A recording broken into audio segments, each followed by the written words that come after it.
Who are you? My name is Jeff.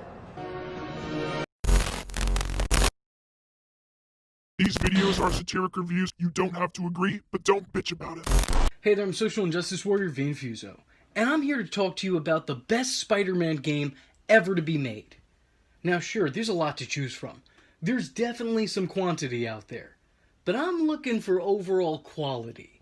And without further ado, I give you the best Spider-Man game there ever was, Spider-Man on the PlayStation 1. Bummer. You're in the doghouse now, dude. Now, I know a lot of you are smashing your keyboards with your index fingers out of pure rage, telling me how wrong I am and how the best Spider-Man game was the latest one that came out on the PlayStation 4. And you know what? I totally get it. It is a, no pun intended, amazing game. But this game is just, it's spectacular. Pun intended. Also know that a good portion of my opinion probably is due to nostalgia and the fact that I've yet to beat the PS4 game yet. It's just, either I'm getting worse at games or they're getting more challenging. I don't know which it is, but I don't like it. I'm too old and everything else is too new. Now, for the majority of footage here, I'll be using Spider-Man on the PC. Because the graphics are, let's face it, a lot better. I mean, for fuck's sake, look at the PlayStation version. They didn't even have enough graphics to give Black Cat a mask. She's just out here in public like, what secret identity? The game opens up with Doc Ock giving a speech in public, and this part has always confused me. Isn't he already Dr. Octopus? Spider-Man seems to know that he's a villain, but the public is just accepting of him as a great scientist? Nice words, Octavius. If these executives knew you the way I do, I wonder if they'd be so quick to applaud. I haven't seen a stretch like this in comic books since Lex Luthor ran for president. Wait, actually, come to think of it, is it that he's a villain, but the public just doesn't know that that's him? He doesn't even wear a mask or switch his glasses. Do they just not recognize him without his cyber steampunk fetish wear? This is a worse disguise than Clark Kent. At least he parted his hair differently and wore glasses. Also, Doc, if I may, that's one hell of a bald spot you got there. Or were you just going for the monk look? Because, have you seen Doctor Strange? That style's fallen out of fashion with them. Just thought I'd let you know. Octavius gives a vague science speech to the excited crowd as a stern Peter Parker and a very opportunistic Eddie Brock watch on from the audience. It's then we see the security get taken out by Spider-Man. Last time I checked, I was Spider-Man. Your least friendly neighbor steals the vague science device before breaking Eddie's camera and making his escape. Eddie doesn't take this defeat too well, and spirals into a fit of depression that calls forth everyone's favorite symbiote, Venom. And if you're telling me that your favorite symbiote is Carnage in the comments, then I'm sorry, I can't associate with you. I can't do it. I won't do it. I refuse to. Again, innocence falls prey to the evil of Spider-Man. Venom, are you forgetting who you are? Like how Sony forgot who you were when they were making you the hero of your own film? Look, I understand that Venom can be seen as an anti-hero, but he didn't start that way. At least showcase him as the big bad before he's regulated to the role of hero because comic readers like him. I'm just saying. I mean, it's kind of like Freddy Krueger. We all root for him even though he's killing a bunch of kids and was potentially a pedophile. Which is weird. In the shadows, we see who the real big bads were behind this tech crime. And gee, I wonder who this shadowy figure with robotic octopus claws is.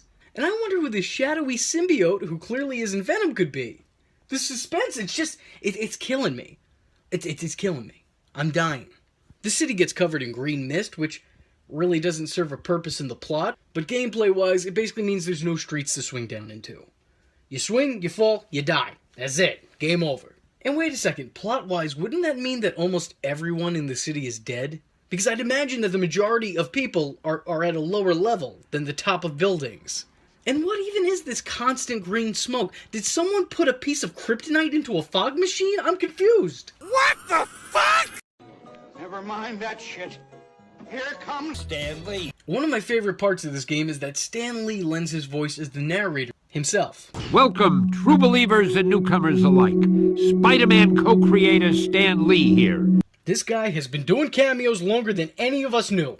Spidey heads to a rooftop where he's met with Black Cat. Son of a bitch is falling out of the sky like a goddamn sarcophagus. Who tells him that there's been a bank robbery with hostages, and to use his Spidey compass to get there. Which, I don't really remember from the comics, but hey, I also didn't remember the Spidey signal, and that's actually a thing. Spider-Man heads to the bank, taking out thugs on rooftops on his way there. And all of the thugs are apparently my extended family. Who knew? You finally approach the bank only to find that New York's finest aren't so eager to accept your help. Keep your eye out for Spider-Man. If Halloween Boy shows up, he's one dead bug. Spidey enters the bank, although this time it plays out a little differently than it did in the movies. Oh, that boy of yours is a real hero. He releases the hostages, taking out what look to be characters from Splinter Cell, and locks the bomb they're carrying into the safe so no harm comes when it detonates. The day is saved, until he gets a call from his boss, J. Jonah Jameson, who's in the process of being attacked by Scorpion. Jonah, I have shots of the bank robbery. Parker, shut up and dial 911. Wait, no, I'm sorry, pause, stop, no, time out. Did you just call him to tell him to call 911? Why would you do that? Why didn't you just, I don't know, call 911 yourself? I feel like you're just adding extra steps now. Jonah, now's not the time to complicate things. There is a man dressed up as a scorpion plotting his revenge in your office. I'm gonna go ahead and say now's a good time to get to safety. Peter, of course, heads to the office in his second job attire, looking to save Jonah. Right, because that's not suspicious. He asked you to get the police and somehow Spider-Man shows up instead. I'm sure he won't put two and two together. Although with comic book logic, he probably won't. Scorpion is set on getting revenge for being trapped in that suit, blaming J. Jonah Jameson for his condition. And guys, I love Spider-Man, but right now its lore escapes me. How did Gargan end up in that suit, and how is Jameson responsible? If you could let me know in the comments, I'd be very grateful, because right now, I'm having a hard time figuring out what kind of job would entail wearing a giant fucking neon scorpion suit. That seems like something you'd hire somebody off Craigslist to do. But you'd have to word it very vaguely. Spider-Man arrives just in the nick of time, coming to the aid of his boss and fighting off the villain of the week. Or in this case, the villain of the level. Once the fight's over and Scorpion's defeated, the police arrive. Good going, boys! Not a moment too late. How much are you guys making? It's clearly not enough. Jameson then shows us that the first J in his name must stand for Judas because he rats Spider-Man out, ordering the cops to shoot him. There he is, officers! The man behind the Science Expo heist! Shoot him now! Shoot him! After just barely escaping with his life, he comes across Daredevil. And Ben Affleck? They put you in this game too? Sweet! Daredevil questions him about the heist, to which he explains that he's been framed by an imposter. I also like that Daredevil's model literally has a red nunchuck coming out of his hand at all times. It just reminds me of that one episode of SpongeBob. Firmly grasp it. Firmly grasp it! Daredevil, using his powers, knows Spidey's telling the truth and decides to take his leave. And that's when the cops show up in a jet trying to send your spider ass back down the drought. And would you look at this? The boys in blue don't play. They're doing anything and everything to blow you up. There is no way that there's no civilians caught in the midst of this. You're literally walking up buildings with people inside screaming at you before the police send missiles through their windows. And wait a second, who gave these guys missiles? These are American cops we're talking about. You gave them missiles? They don't do enough with just the guns that they're given?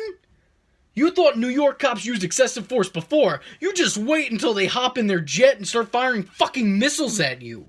The fight eventually ends when their jet crashes, and Jesus, everyone in this game is dead. The people on the lower levels of the city who have been poisoned, the plane or whatever the hell that is crashing before the heist, the people in the buildings the cops were blowing up in pursuit of a thief, and yeah, wait a second, think about that for a second. Spider-Man isn't even being framed for a violent crime. He just stole a non-specific science device. Jesus, guys, whatever happened to serve and protect? What's the new slogan? Kill first and ask questions later? Peter's joined by Black Cat once again. And wait a second, how does this woman always know where you'll be before you get there? Did she implant a tracking device in you? Does she have a cat compass? Cat informs Spidey that Rhino's on a rampage, and Venom has taken the Times Square screen hostage, ranting about Spider-Man. Venom's ugly face on that big screen? Now that's scary. You have to remember, this is about a decade before YouTube, so that was really the only option. I mean, nowadays, he'd just make a rant video, and it'd probably look something like this. Hello, Blondo here. Just got done watching a social injustice warrior video. Now, this is not a social justice warrior rant, but more of a social injustice rant. But this social injustice warrior takes time to basically troll the fuck out of these people. For fuck's sake, dude. Now you may be asking yourself, V, was that really a necessary inclusion in this video? No. Do I regret it? Well, yeah, to be honest, a little bit. But also, no. Not really, no. No, I don't. Venom warns Spidey via screen that he's kidnapped Mary Jane. Of course. Because that was her primary purpose in the comics, just get kidnapped. Mary Jane, Lois Lane, Robin, all the same thing. Venom warns that if Spider-Man doesn't respond to him in the next 24 hours, Mary Jane will die. Now keep in mind, this whole time, Venom believes himself to be the hero, and Spider-Man to be the villain. Instead of immediately saving his wife, Spidey figures, what the hell, I have a whole day, I mean, might as well just put this off for as long as I can, and heads with Black Cat to another science stealing. But they're too late to stop it. And then they encounter... Where's Rhino? I never even saw that rhino coming. That rhino. And I hate to be that guy. I don't want to be, but I'm going to have to be. But where did that horn go? You know, for science purposes, I'm asking this. I mean, because either way, she just got penetrated. Well, if it ain't Bug Boy! Uh-oh. You face Rhino in a battle that, honestly, it really just consists of you constantly getting him to run into things and electrocute himself. Once the battle is over, Doc Ock shows up to save the day, scooping him up in whatever the hell this is, and it's here that it's made clear. Yes, Doc was a villain, but now he's reformed, and maybe he is reformed. Bullshit! This society is way too accepting of a former criminal and supervillain turning over a new leaf. This man has terrorized your cities before. Why would you think he's suddenly a good guy now? I mean, did he spend a year or two at bad guy rehab? I'm confused. Maybe I'm thinking too much about this because clearly the writers of this game weren't. Peter decides to switch clothes and checks in on the cat, who's been taken away in an ambulance against her will. And doesn't even think to try and save her here. It's Peter. Peter, you gotta help me. They're not really paramedics. Or even try to help. God, Pete, you really suck, don't you? You suck! I hope that the Bugle's paying well, because this hero gig, I don't know, man, it's not for you. It's just not for you. It's not working out. Perfect.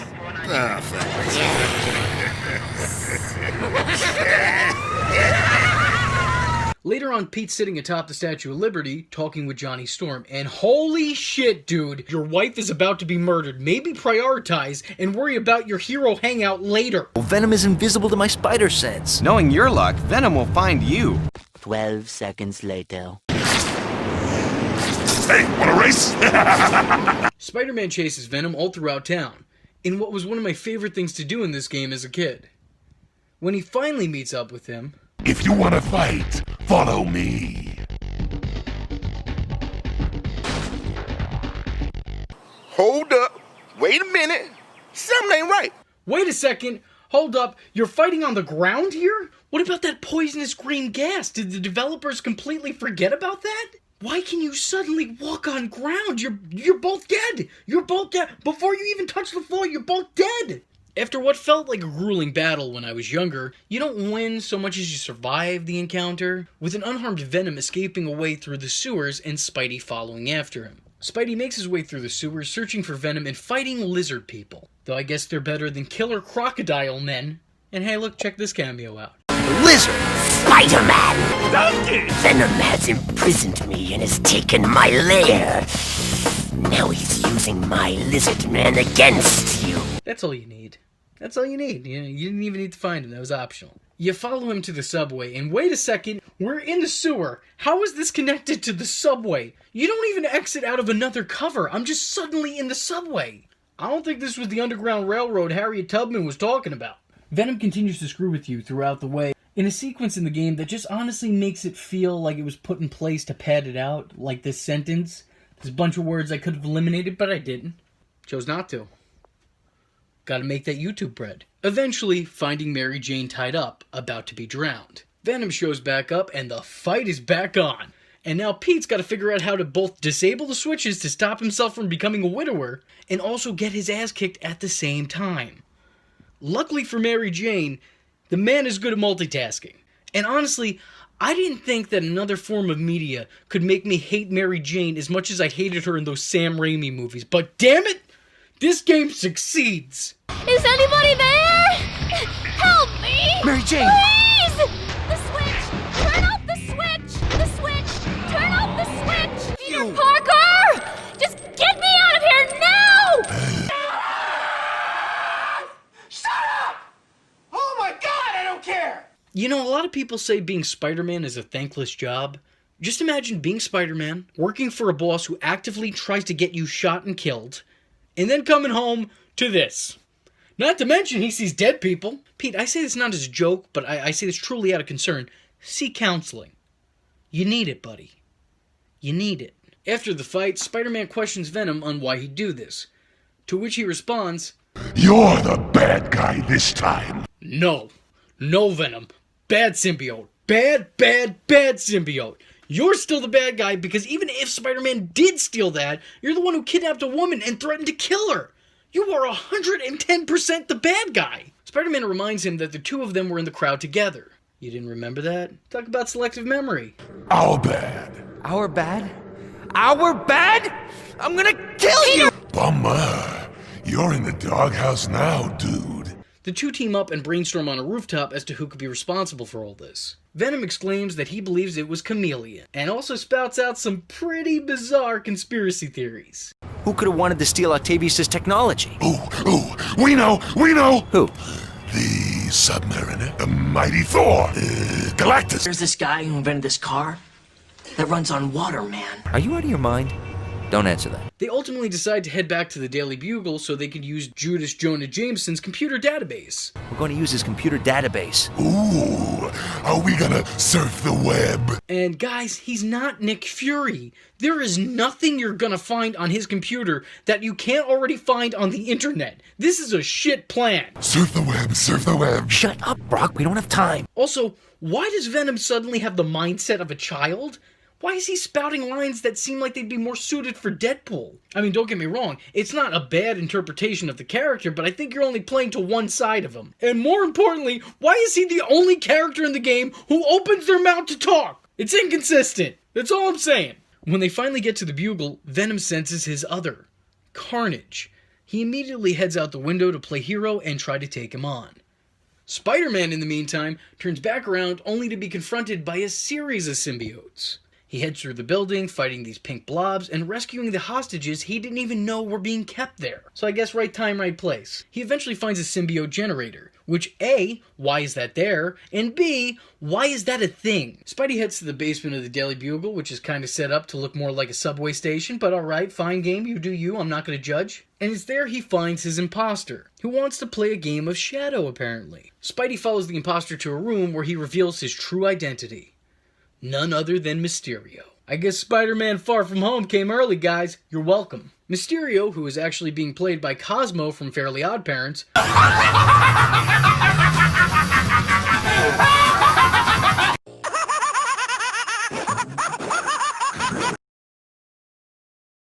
grows in height and becomes what I believe is the most challenging boss in this game. I broke 3 PlayStation 1 controllers when playing this level as a kid, and you know what? I think if I did it again, I'd probably break more. It's a combination of the control's own limitations and the level itself. Those two together are a bad combination. After finally defeating Mysterio, he gives Spidey some exposition. You're thinking, if only you'd taken that giant act to Vegas instead.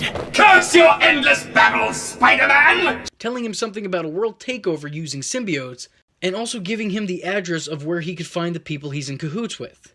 Mysterio, you suck as a villain. You suck! But here's to hoping that Jake Gyllenhaal won't suck as you. This isn't a game, Mysterio! Except it is. That's exactly what, this is a game. That is what this is. As Spider-Man heads out for what seems to be the final showdown, he's scoped out by the Punisher, who talks about taking him out to microchip. Spider-Man's spider sense goes off, noticing him, and they have a brief dialogue, with Punisher offering his help, but Spidey declining to keep the body count low. Castle directs Parker to the warehouse before taking his leave. It's there he finds more symbiote generators, which he destroys. He finds the villain's lair, which might be the most extra thing I've ever seen in a comic book game, and that's saying something. And he finds Black Cat being held hostage. Wow, that was fixed pretty quickly. Black Cat takes her leave because, yeah, screw it, Venom's already dipped and you were bold enough to decline the Punisher's help. Why bother having backup when the fate of the world comes down to it? It's much more important that you do it yourself, you egotistical maniac in a spider suit. Spidey heads to the last room where he finds Doc Ock and Carnage. And what a surprise! Who would have saw that coming? Other than everybody who's ever picked up a Spider-Man comic or watched the TV show. Everybody saw it. Not only is this not a reveal to the audience, but this shouldn't be a reveal to Spider-Man. Again, this only plays into what I was talking about before. You suck at your job. But now that I'm thinking about it, why would you want to steal your own project instead of creating it and using it in secret? You know what, again, I feel like you're adding too many steps to this. You could have just went from point A to point B. Instead, you decided to go all through the alphabet. Venom appears to face off against Carnage. I smell bad, symbiote, and it ain't me! Bring it on, Grandpa! And wait a second, didn't you leave before to find him? Have you just been looking all this time? Because you've accomplished nothing. You suck. You suck! Everyone in this game sucks. Let us end this, Spider-Man. As I'm sure you would have guessed, it comes down to Pete facing Doc Ock, in what is a surprisingly easy boss battle. Following Doc Ock's defeat, we see Venom's as Carnage makes his way back to the room, only to go after Peter next. And after another kinda easy to beat battle, I mean honestly, you just mostly use sound to destroy Carnage, Spider-Man finally begins to relax, only to find that Carnage's symbiote has now infected Doc Ock, creating this monstrosity, made exclusively for this game. The beast is codenamed Monster Ock, which... that's a good name, I guess. That doesn't sound like anything at all inappropriate. I don't know what you're talking about. All except for... And this is horrifying. This was terrifying for me as a kid. I loathed playing this level and trying to face what looked like something out of my worst nightmare. And what's funny is, this wasn't even a boss battle. This was a simple run away from the monster challenge. Which, if I saw this in real life, I don't think there'd be a challenge, or even a competition. I'd get the hell out of Dodge. If a friend fell behind me, I'm not going back to get him. That just means one less person to say happy birthday to on Facebook. The building explodes behind the two during the race for reasons I probably wasn't paying attention to, and eventually the full-blown, pun intended, explosion removes the symbiote from the Doctor. Spider-Man throws him over his shoulder and leaves only to be picked up by Captain America. In the X-Jet, I think? Okay. Alright. Whatever you say, game. Hey, it's your lore. Stan Lee endorsed it. I'm fine. I'm fine with it. It's good. Can you get us Captain America's autograph? Oh, brother. The game ends with the heroes celebrating by having a dance party and playing a game of Go Fish. I shit you not. You've been looking at my cards all night. I don't need to look at your cards. Your bluffs are so obvious. Let's keep this a nice, friendly, clean game. Who keeps inviting this guy? Hey, loosen up, kids! I'm on fire! Cut to the villains in jail doing the same exact thing. Hey, wait! So, I'm a rhino, you're a scorpion, and he's an octopus. What's a Mysterio? Why would you put them all in the same cell together? Can you not see how that's gonna... You wouldn't see how that would be a problem. You don't think that they're gonna go Shawshank Redemption on your ass? And the game ends with Doc Ock symbolizing how I feel after making this review. Hey! Hey, I got a bingo! I won! Ha! Who's your daddy, Doc Ock? You're always laughing at me, but who's crying now, huh? Ha ha ha ha! Wait a minute, I made a mistake. See that? That's accurate. That's an accurate portrayal right there. This game was a lot of fun. Obviously, it's severely outdated in terms of graphics, gameplay, and even story, but for its time, it was actually somewhat ambitious. With its use of a vast amount of Marvel characters, there's a lot of replayability with all there is to collect, and especially with the What If mode, which is taken straight from the comics. When replaying the game a second time over after beating it, the game offers you up different cutscenes and other strange things throughout your play. And here, let me give you an example, like a little highlight reel of some of what I'm talking about. I am the Watcher.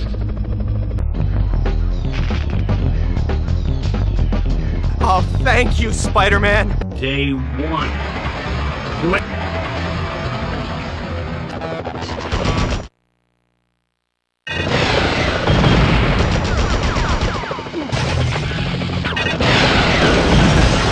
All of Wolverine's bones are made of adamantium. Jeffrey! Jeffrey! Jeffrey! Tony Hawk! Hey, I skated with that guy.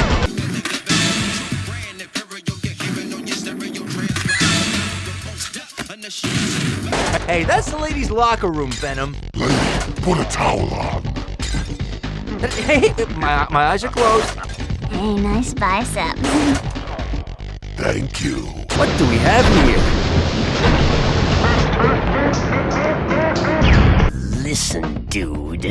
I'm not telling you again. The switch, you idiot! Turn off the switch! To your nightmare, Spider-Man! Ahoy there, web slinger. Captain Jennings speaking. Spider-Man! I'm so happy to see you. Black Cat, what are you doing? Who's behind this? Why are you dancing?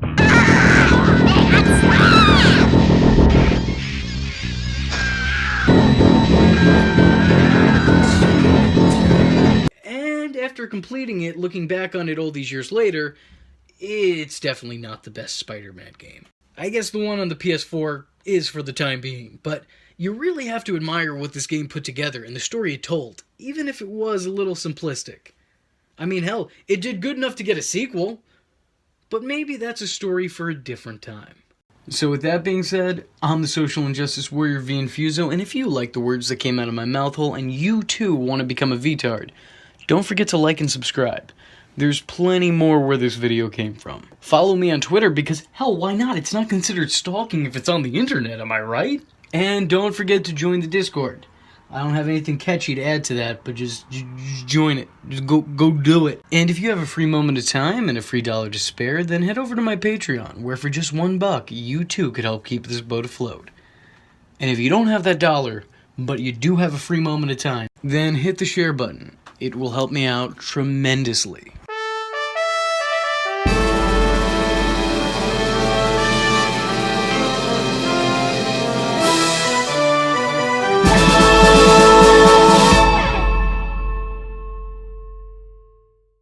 VTards, oh.